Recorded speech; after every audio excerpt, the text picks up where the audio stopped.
ഇല്ലേ? 4 second.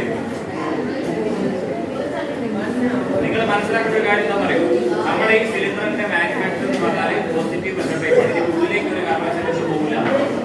Air പോവോ ഇല്ല. എപ്പോഴും ഹൈ പ്രഷറിൽ ഇതിന്റെ ഉള്ളിൽ നമ്മളെ കംപ്രസ് ചെയ്ത് നടത്തിക്കുന്നത് എപ്പോഴും എന്താണ്, പുറത്തേക്കാണ് ഗ്യാസ് വരിക. അപ്പൊ ഇതിന്റെ ഉള്ളിലേക്ക് ഒരു കാരണവശാലും എന്ത് പോകില്ല, എയർ പോയിട്ട് ഉള്ളിലേക്ക് തീ എത്തൂല. അപ്പൊ നമ്മള് ഇവിടേക്ക് ഒരു തീ ഉണ്ടെന്ന് നമ്മൾ സങ്കല്പിക്കാം. ഇവിടെ നിന്നാണ് പൈപ്പ് പോകുന്നത്, ഈ പൈപ്പിന്റെ ഭാഗം കത്തിപ്പോയി. അപ്പൊ നമ്മളെ മനസ്സിൽ എന്തുണ്ടാവും, എത്രയും പെട്ടെന്ന് ഈ സാധനം പൊട്ടിത്തെറിക്കുന്നു. പക്ഷെ അത്ര പെട്ടെന്ന് ഇത് പൊട്ടിത്തെറിക്കൂല. മനസ്സിലായോ? അപ്പൊ നിങ്ങള് ഇവിടെ ഒരു തീ ഉണ്ടെങ്കിൽ എന്ത് ചെയ്യരുത്, പേടിക്കരുത്. പേടിക്കാതെ നിങ്ങൾ എന്ത് ചെയ്യാം, സമീപിച്ച് ആദ്യം നമ്മളെ തീ വെളുത്തതിന് ശേഷം നമ്മള് ലീക്കേജ് അടയ്ക്കുക. ഇതാണ് നമ്മുടെ ആദ്യത്തെ നമ്മൾ ശ്രദ്ധിക്കേണ്ട കാര്യം. ഉദാഹരണത്തിന്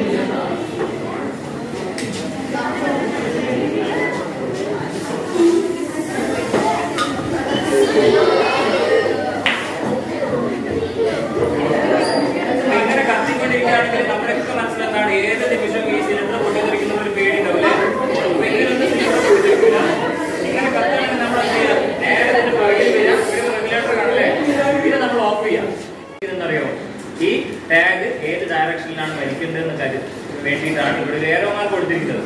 അപ്പൊ ഇതൊരു കാരണവശാലും നമ്മൾ മുകളിലേക്ക് പിടിച്ച് വലിക്കരുത്. മുകളിലേക്ക് വലിച്ചാൽ ഈ കമ്പി വളയും പൊട്ടിപ്പോകും. കാരണം ഇതിന്റെ ഫംഗ്ഷൻ എന്ന് പറഞ്ഞാൽ എന്താണ്, ഇതിന്റെ പേര് പോലത്തെ സേഫ്റ്റി ക്യാപ്പാണ്. ചെറിയ ലീക്കേജ് ഉണ്ടെങ്കിൽ തടഞ്ഞു നിർത്താൻ പറ്റും. 14 എന്തുകൊണ്ടാണ് നമ്മൾ അബദ്ധത്തിന് സാധനം തെളിക്കരുത്, അതിനുവേണ്ടിയിട്ടാണ് കേട്ടോ. പിന്നെ എന്ന് പറഞ്ഞാൽ എസ് എന്ന് പറഞ്ഞാൽ ഫ്യൂസ്, എസ് എന്ന് പറഞ്ഞാൽ ഓക്കെ. ഒരാളൊന്നും ചെയ്ത് കാണിക്കാമോ? ആർക്കാ ധൈര്യം ചെയ്യാൻ പറ്റും? ഊരാ തന്നെ കാണിച്ചത്.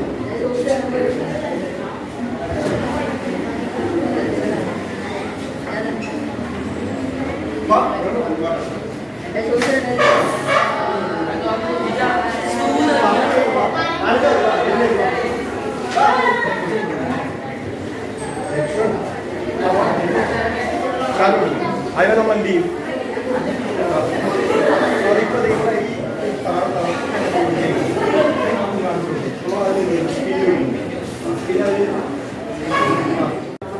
ഇടത് കൈ കൊടുക്കുക, ഇങ്ങനെയല്ല.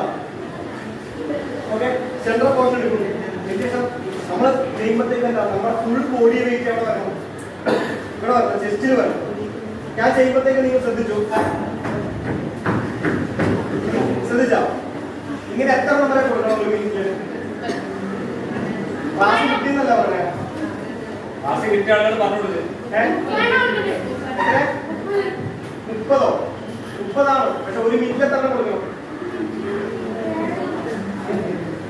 ഒരു മിനിറ്റിലേക്ക് 100 നമ്പർ കൊടുക്കണം. 100 മുതൽ 120 വരെ കൊടുക്കണം. അപ്പൊ ഒരു സെക്കൻഡിൽ എത്ര നമ്മൾ ചെസ്റ്റ് കംപ്രഷൻ കൊടുക്കണം? 2 ഓക്കെ.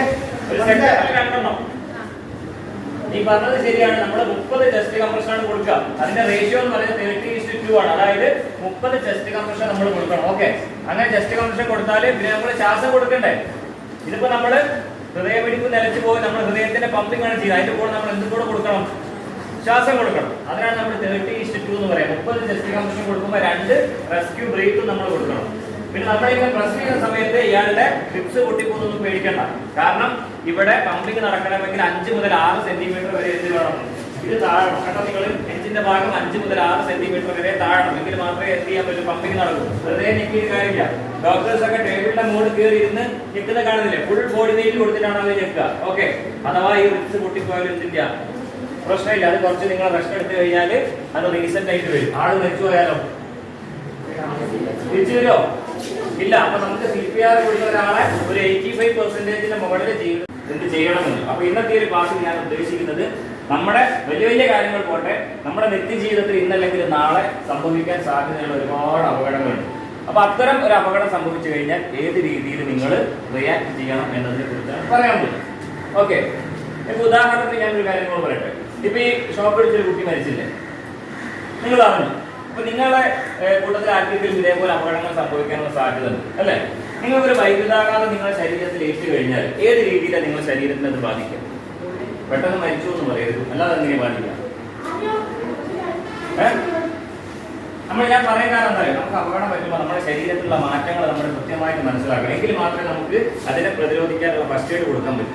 ശരിയല്ലേ? അപ്പോൾ ഒരു വൈദ്യുതി നിങ്ങളുടെ ശരീരത്തിലേക്ക് കടന്നു കഴിഞ്ഞാൽ നമ്മുടെ ശരീരത്തിൽ ഏത് ഭാഗത്തിനാണ് ആദ്യം ബാധിക്കുക?